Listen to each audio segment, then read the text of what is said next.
Vidal, bonsoir. Bonsoir, Natacha merci d'être là sur ce plateau ce soir. Le budget dédié à l'outre-mer augmentera donc de 4% en 2018, un peu plus de 240 milliards de francs pacifiques pour l'année à venir. Malgré ces difficultés économiques, la France continue donc de faire de la population ultramarine une priorité. La Polynésie est peut-être un peu moins une priorité que les autres départements. 78 milliards rien que pour la Guyane, par exemple. Est-ce que c'est parce que les Polynésiens coûtent moins cher ou bien parce qu'ils sont moins grévistes, moins vindicatifs, plus conciliants finalement? Je pense qu'il faut tout d'abord dire que, je ne suis pas là pour faire des comparaisons entre les différents territoires ultramarins, vous en doutez, Natacha. On peut se poser la question. Non, mais tout à fait, simplement. Je crois, la première chose qu'il faut dire, c'est l'intérêt qu'a voulu manifester le président de la République avec les assises sur les territoires ultramarins, ainsi que le gouvernement. Et les annonces que vient de faire la ministre des Outre-mer, qui d'ailleurs, vous l'avez sans doute remarqué, paraissent satisfaire les députés de la Polynésie française, vont dans le sens d'une stabilisation et d'une augmentation des crédits. Moi, je vous assure que entendre que les crédits de paiement, parce que vous avez parlé de 4%, en réalité, les autorisations d'engagement augmentent de 3,9% et les crédits de paiement, c'est ceux avec quoi nous payons, augmentent de 4,4%. Moi, c'est une satisfaction très grande pour la Polynésie parce que ce sont des investissements supplémentaires qu'on pourra engager dans l'année 2018. Étant entendu que la loi de finances doit être évidemment votée, ce qui n'est pas encore le cas. Alors vous venez de prendre connaissance de votre feuille de route rédigée par le président de la République pour vous et tous les préfets de France. Emmanuel Macron veut une administration plus responsable et qui prend des risques. Est-ce que cela veut dire concrètement que l'administration d'État en Polynésie va s'adapter aux spécificités du territoire dans ces domaines de compétences, j'entends? Alors, de façon générale, ce que souhaite le président de la République, c'est d'avoir une haute fonction publique moins repliée sur elle-même, moins autocentrée, c'est-à-dire qui prend des risques, qui assure une certaine impertinence, s'il le faut, en tout cas, qui est en capacité éventuellement d'augmenter sa responsabilisation, autrement dit, qui est en capacité d'adapter éventuellement la norme. Ça veut dire quoi? Ça veut dire ne pas la dénaturer. Il ne s'agit pas, bien entendu, de dénaturer les orientations gouvernementales. La haute administration, elle est faite pour d'abord porter les réformes, porter les orientations gouvernementales, les défendre, les expliquer. C'est ce que souhaite le président de la République. Pourquoi on ne le faisait pas jusqu'à présent? Et nous le ferons. On peut le faire mieux. De mon point de vue, on peut le faire mieux. En tout cas, c'est un sentiment personnel. Et puis ensuite, surtout, la contrepartie de cette responsabilisation, c'est la capacité d'adapter les normes. C'est-à-dire, en fait, non pas de les dénaturer, comme j'ai pu l'écrire, mais au contraire, de faire en sorte qu'elles soient plus efficientes en fonction du territoire concerné. Vous restez avec nous, Monsieur Vidal. Regardez ces chiffres en Polynésie. Le cancer du poumon arrive tristement en haut de l'affiche et représente 26% des cancers contre 10% pour le cancer du sein. Le mois d'octobre est d'ailleurs, vous le savez, le mois de promotion du dépistage. Je vous le disais hier, l'État a débloqué 227 millions de francs afin d'accompagner le pays dans le traitement des pathologies radio-induites. Pour le haut-commissaire, il s'agit d'une traduction concrète de l'accord de l'Élysée signé en mars dernier avec l'ancien président de la République. Petit rappel avec James O. L'État accompagnera le développement du service d'oncologie au centre hospitalier de Tahiti avec un apport de 700 millions de francs pacifiques et la mise à la disposition de 3 médecins internes. C'était un engagement personnel de François Hollande, alors président de la République.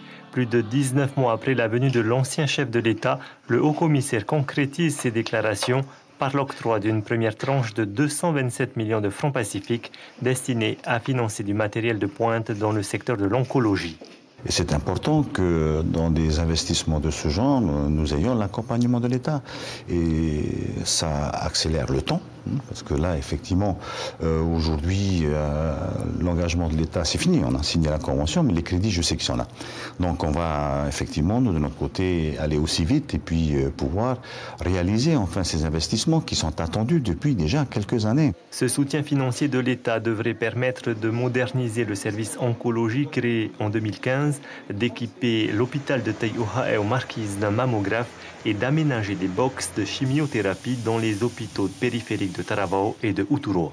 L'idée, c'était effectivement que les patients qui sont fatigués par leur pathologie et difficilement mobilisables, eh bien, on arrête de les transporter et qu'on emmène le soin et le service de soins aux patients auprès de leur lieu de vie, de leur bassin de vie.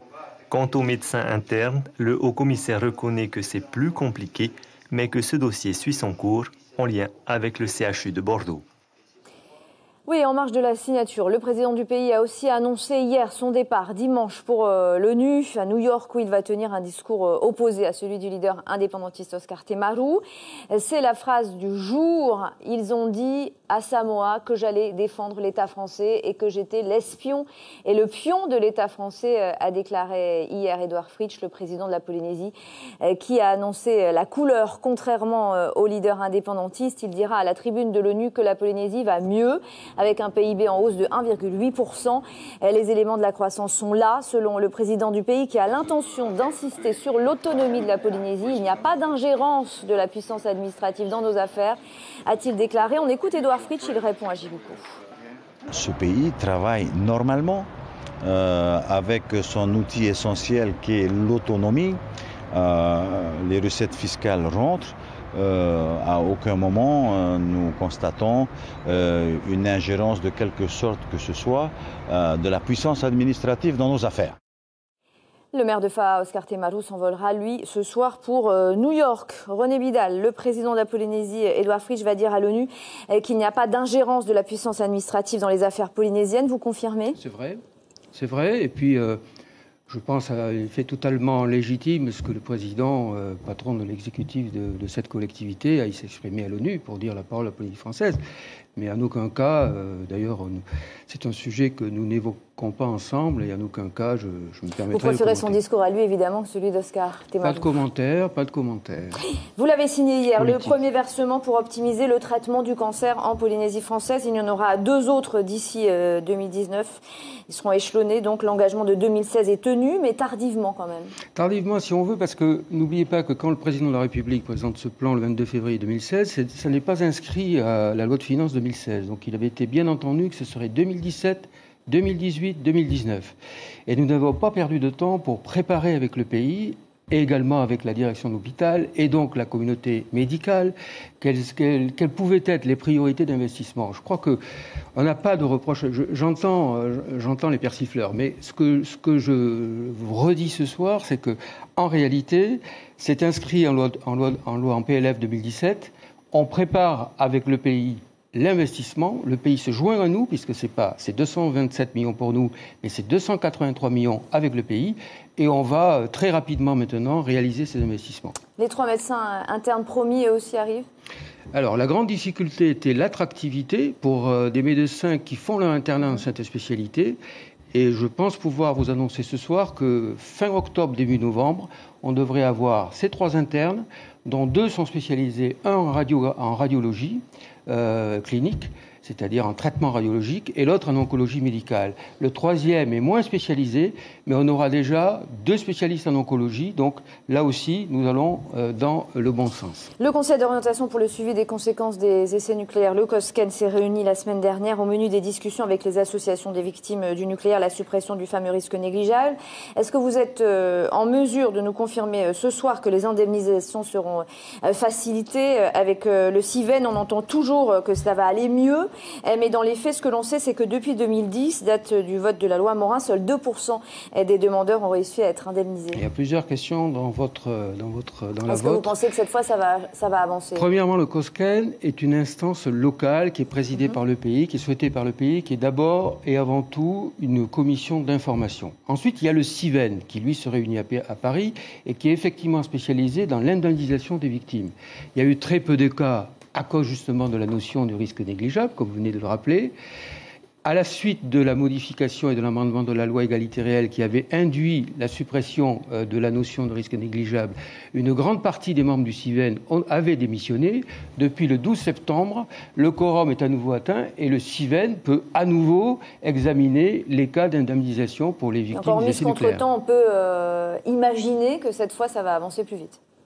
déjà, c'est le risque négligeable empêcher l'examen, en tout cas la reconnaissance de la relation radio-induite entre le cancer, par exemple, et les essais nucléaires. Donc, ça va permettre aussi d'avoir plus de dossiers à l'étude. Pour autant, comme vous le savez, la loi a prévu une commission qui, désormais, les sénatoriales étant passées, va pouvoir être décidée. Cette commission étant à parité constituée de parlementaires et de spécialistes et d'experts sur la question. Et donc c'est cette commission qui va examiner quel est le lien de causalité qu'il faut effectivement mettre en œuvre pour savoir si le cancer est radio-induit ou pas. Et c'est le CIVEN qui continuera à examiner individuellement les cas des personnes ou des ayants droit qui déposeront le dossier. Alors, on est dans l'ère de la transition énergétique. Vous avez d'ailleurs accompagné dans sa visite, il y a une dizaine de jours, le secrétaire d'État auprès du ministre de la Transition énergétique, Sébastien Lecornu. En Polynésie, seules 5 communes sur 48 fournissent de l'eau à 100% potable à leurs administrés. Est-ce que, ici, avant de parler de transition énergétique, est-ce qu'il ne faudrait pas sortir d'abord de cette situation qui rappelle plutôt les pays sous-développés, monsieur le commissaire ? C'est un dossier compliqué. Alors, en plus, à ces 5 communes, il faut en ajouter 4 où l'eau a une potabilité. Vous savez que la potabilité... Au-dessus de 95%, voilà, mais seuls 5 ont 100%. On est d'accord, mais on dit que l'eau est potable au-dessus de 95%. Donc, si je prends les 9 communes considérées, en valeur relative, c'est 50% de la population polynésienne. Je ne suis pas en train de vous dire qu'il n'y a pas encore des efforts à faire. Et puis, c'est compliqué parce que, évidemment, d'un archipel à l'autre, cette adduction d'eau potable a des configurations différentes. Autant vous dire qu'au Tuamotu, l'eau potable, c'est d'abord celle qui tombe du ciel. Bon. Donc, il y a des efforts à faire. Nous les faisons au titre du contrat de projet. Nous accompagnons les communes. C'est une compétence communale. Je sais que le CGCT impose en 2024 d'avoir 100% d'eau potable dans les communes. Mais justement, par rapport à ce qu'on disait tout à l'heure de l'initiative, de la possibilité d'adapter les normes que souhaite le président de la République, je pense que le haut-commissaire en 2024 aura l'occasion de réfléchir sur justement cette obligation et comment l'adapter à un territoire où les archipels ont quand même des configurations et où les finances des communes, pour certains, ne permettent pas forcément de faire des... Parce que le plus cher, c'est l'adduction et ce sont des investissements très importants et des travaux qui sont très perturbants dans l'univers urbain. René Vidal, merci beaucoup d'avoir accepté notre invitation ce soir. Merci.